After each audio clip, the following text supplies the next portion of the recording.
আমাদের সমস্ত লাভ এবং ক্ষতির মালিককে কোন কবর, কোন মাজারে, কোন আল্লাহর ওলি থাকতে পারেন। আমরা সে আল্লাহর ওলি, আল্লাহ নেককার বান্দা, তিনি ভালো কাজ যেগুলো জীবদ্দশা করেছেন সেগুলো আমরা করব, কিন্তু আমরা তার কাছে সাহায্য চাইবো না।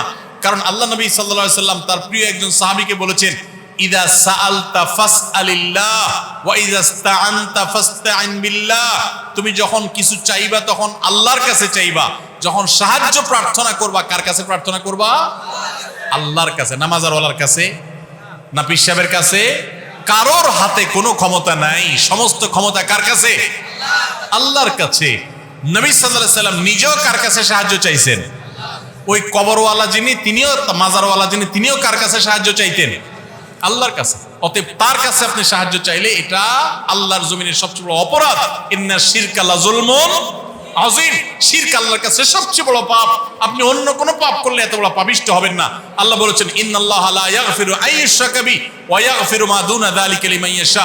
আল্লাহর সঙ্গে শিরক করলে আল্লাহ মাফ করবেন না, অন্য কোনো পাপ করলে আল্লাহ মাফ করতে পারেন।